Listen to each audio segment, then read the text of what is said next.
there is a crazy high statistic of how many people are on an antidepressant. Yes. And probably if everyone who needs to be on one would be on one, it would probably be even higher.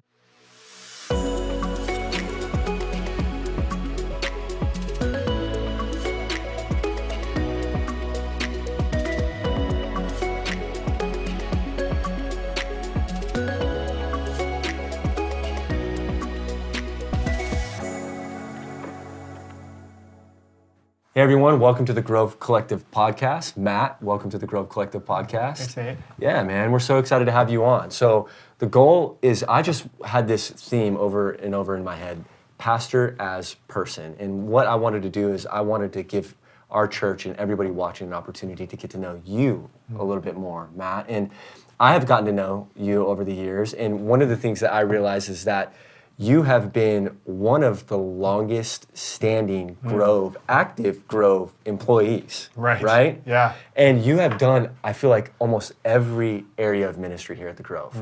When I first met you, you were a student pastor. And now since then you've moved into overseeing our counseling ministry here at the Grove. And you're also our associate pastor here. But it always wasn't that way. I want you to tell us, how did your time at the Grove begin? Oh my goodness. I don't even know if you know this. I probably don't. It's crazy. I'm going to blow your mind. Okay. All right. So it started, I started as a summer intern in 2004. I think I did know that. Dude, but that's not, yeah. So I was a youth intern.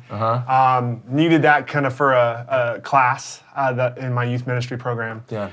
Did that over the summer, went back to school, finished my degree, and then in 2005, in like May of 2005, I came back and took the same internship again. And that turned into my student ministries role, where I was the junior high pastor and the 5th and 6th grade pastor for, man, I want to say 12, 13 years, something like that. But in that time, this is crazy. The early days of the Grove, we moved on to our campus at the end of 2006.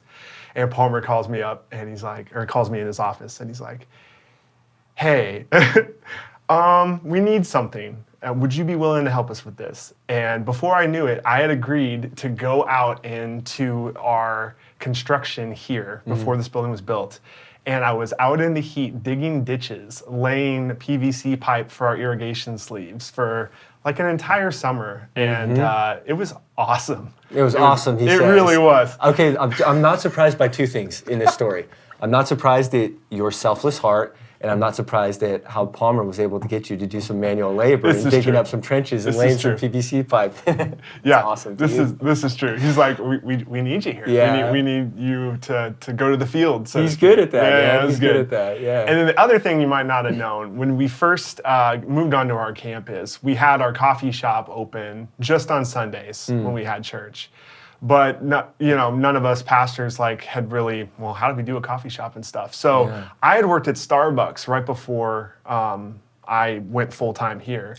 So I wrote all of the original recipes and helped launch our coffee shop. Yeah, wow. For part-time hours when we first came onto our campus as well. I helped the lady that was brought on to be our manager there and stuff. Dude. So I wrote and trained all our first baristas, wrote all the recipes and trained all the first baristas at Grove Coffee. Little known fact. I didn't know that you worked at Starbucks. I did. Look at that. Yeah, so in 2005 when I took that internship again, I was doing Starbucks and I was doing the internship, and then again Palmer called me in and he said, hey, we need you to go full time. We need you to quit Starbucks. I'm like, done. Yeah. I loved it, but were you so excited? That's been what your heart was longing for, was full-time ministry?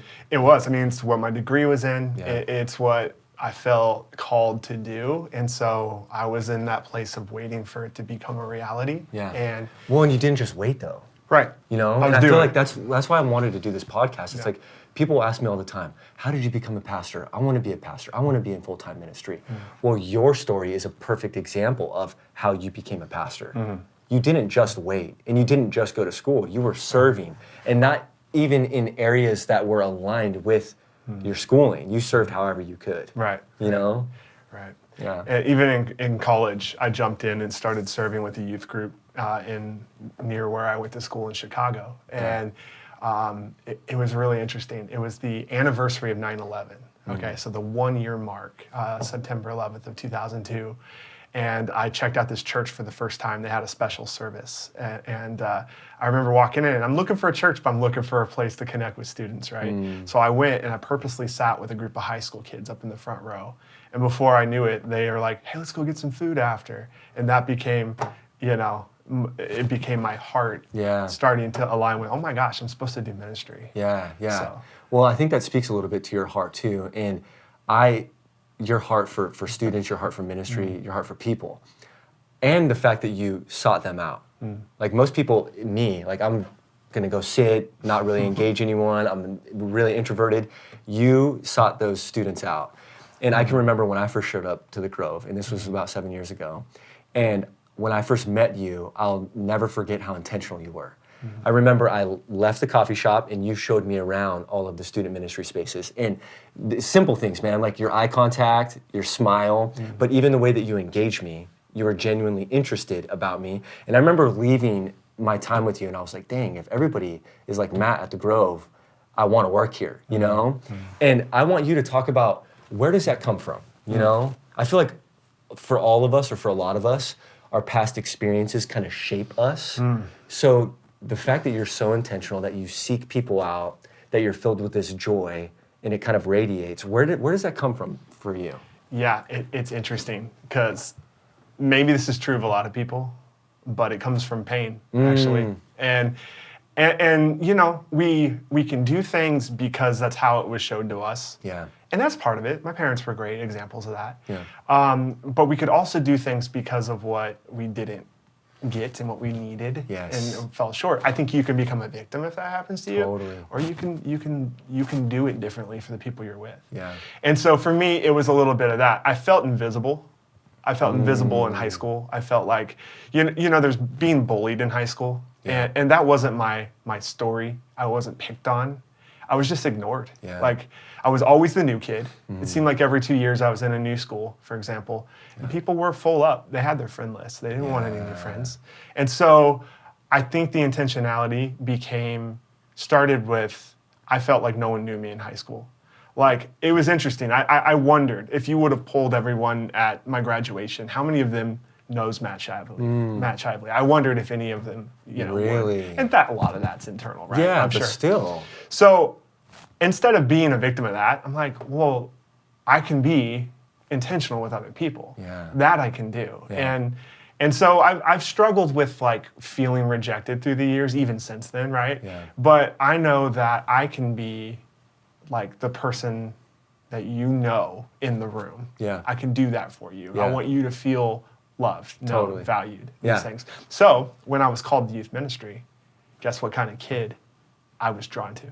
The kid that was on the outskirts. Yeah. The kid that no one knew. Yeah. The kid that no one seemed to notice or want around. So I became, a little bit of a magnet for the fringe kid, as we kind of called it in youth ministry. The kid they're there, but they're not in. Right. And nobody really sees them. They don't feel like they belong. Yeah. They don't feel like they're seen. Yeah. They don't feel like they're valued, for sure, man. So the fringe kid was always, I have to be careful how I enunciate that. It sounds like I'm saying the French kid, which they're great too. But so I'm always drawn to the kids that are kind of hanging on the fringes a little bit. They need that love. The kids that, unfortunately, in our society today, those are the same kids that are hurting and do horrible things when they don't get love. So it's definitely a mission field for me. But now that I'm out of youth ministry, there's people that need that kind of intentionality, and it fits really well with what I do. Totally. I think you're doing the same thing. You're just doing it with a different population. Right. One of the things that I learned, and I was reading a book that Brene Brown wrote, she said the way that we human beings experience love is we're seen, we're heard, and then we're valued. And this is what rocked me about this. If you look at social media, right? I'm going to talk about Instagram because Instagram is what I'm familiar with. Right. And so if anybody's familiar with Instagram, you can follow along with this example. What does everybody do on Instagram? Typically, if you're not just surfing, right? You post a picture. And typically, who is that picture of? Yourself. Yeah. You want to be seen. And this is what social media has done. They're monetizing our heart and our need and our longing. So I post a picture of myself because I want to be seen. what do I usually type beneath that picture? A caption. I share my heart. I want to be heard. And then what usually happens if my picture and my caption resonates with someone? They like it. They double tap. They comment on it. Yes, exactly. Yeah. And that validates my need or desire to want to be seen, heard, and valued. And that's how we experience love. And when I encounter someone like you, I think what you do for our world is you draw me out of my digital space and into reality, and I experience love in real life, if that makes sense. I'm seen, I'm heard, and I'm valued. So you've done that with students over the years, and now you're doing that with anybody and everybody, really, you know? Yeah. So I think that's been so cool for me to see about what you do, man. In a one-on-one counseling situation, that's what the person wants first, is to know they're heard, know they're understood. And then in a couples or a family session, they want to be heard within each other. Yes. There's something causing that not to happen. A friction, a misunderstanding, miscommunication. Yeah. And the different branches of the military, they have these different kind of mottos that they kind of, when they're asked to give, they're given a command from their officer, right? The Army, for example. They're supposed to say back to their officer, "Hua," right? Have you heard this? Yeah, I've heard HUA before, but I don't know Did you know what it means. stands for something? Not at all. Dude, heard, understood, acknowledged. Oh, that's good. And so that's what they I'll want. tell my kids that. They better say HUA back. That's right. Yeah. But that's what we were looking for. Yeah. When we want to connect with our spouse, or we just want to be loved, like you said. We want to be heard, we want to be understood, acknowledged / valued. Yeah. I feel like we've kind of, my conversation and the questions I have for you are just going in this trajectory, but you have this ability to sit with people, to feel what they're feeling, and I think that it's truly healing. Talk to me about that skill, and I want to say that you've developed. I would like to believe it's a skill that can be developed. Is it a skill that you've developed? Is it something that you feel like you were just naturally gifted with? Does it come from your past experiences of you feel like not being seen, not being heard, not being listened to? Yeah, probably. Yeah, it's probably all the part above? of that. Yeah, I think all of the above. Definitely some skills that you learn. Yeah. I remember when my first master's class, I took a class called Counseling Skills, and it was probably my favorite class I've ever had because it was very hands-on, and we practiced it as we learned it. But I remember in a lot of ways I was concerned with kind of if I would go there, there's a risk. There's a risk to be intentional with people. We don't maybe we know it, but we don't always say it out loud, because if we're gonna sit and be with somebody who's hurting, we could get some of that hurt on us. That's the risk always. For sure. And one of the things I realized is if I can be that person for someone, I don't find that as a burden at all. And maybe that's me. I don't know. Yeah. But I think that is you. But the skill is just listening. Listening is a skill. It really is. It is. And learning how to be an active listener. I've been really eager to actually ask this question and have this conversation too. One of the things that you and I have talked about in depth and in detail over the years is things like depression and anxiety, and how it's really been plaguing humanity at large. But now even more so, I feel like we're seeing it really impact our youth. Yeah. On a scale that is not okay, One of the things that I wanted to ask is, why do you think that is, and what can we do to be proactive in fighting against that, and helping to bring peace, and helping to bring healing to our young people and to everybody who's struggling with these things today? Yeah. Man, it's so hard, man. Yeah, it is. It's heartbreaking. Because it's an uphill climb, and it's a battle we all face. And I guess my personal mission is to normalize talking about it. Totally. And I think that's where it starts. It wasn't normal to talk about years ago. Yeah. It wasn't. It was taboo. I don't want to talk to a counselor. Yeah, Ooh, I don't something's wrong with you. Something's wrong with all of us. And I don't know the number off the top of my head, but there is a crazy high statistic of how many people are on an antidepressant. Yes. And probably if everyone who needs to be on one would be on one, it would probably be even higher. But I also think antidepressants and stuff, the chemical balance that you're feeling from anxiety and depression, I think medicine can help. I don't think it's always the answer, but Right. I think that's a touchy subject for sure. It is. And I take, as everything in my life, I take the middle on that one. Yeah. But I think, peacekeeper, you. yeah, I know, can't stop it. But back to your question. You can't blame COVID for everything. I know. You can't, but it definitely didn't help. It didn't help. It projected out. It amplified. It sped up. It was already happening, but it happened faster. It's been happening. I feel like for like the last decade, Yeah. for sure, it's been this slow build. Yeah. Yeah. But think about what happened during COVID. Everybody was isolated from their safe places, so to speak. Yes, home is their safe space, but their friendship circles that got changed. Yeah. Even school, a lot of kids won't admit to liking school, but it was part of their routine. Now they're trying to learn while also playing Fortnite and looking over their computer screen. You know what I mean? All at the same time. All at the same time. Literally. And so the isolation caused a cloud over the already existing cloud of anxiety and depression that was going on. And so it just really perpetuated what was happening. You nailed it. Isolation is what happened, and then disconnection is what followed. And we feel like we're connected to these devices, which really just creates even more isolation and more disconnection. And not to blame another thing that everyone blames for anxiety, but we live in a world with our social media and things like that we are hyper connected. And that causes problems on the other end of things. It does. And I've heard, again, I don't know the number off the top of my head, but something like our brains were kind of wired to know, almost like have a set amount of relationships. Right. Yeah, I've heard that. But for some reason in this digital age, right, we have way more relationships than we ever would have without it, which is great. Relationships, right. But that has opened up this window for, again, like bullying and things on social, all of the harassment that can happen on there. And so it's actually created a lot of inch-deep relationships and very few mile-deep relationships. Yeah. And I think we were made for to have 15-mile-deep relationships and not, 1,000-inch deep ones or whatever it is now. So it's created this weird disconnect where back to we want to be heard, we want to be understood, we want to be valued kind of piece. Yeah. But we don't feel that from the avenues that we're told we get that need met. Yeah.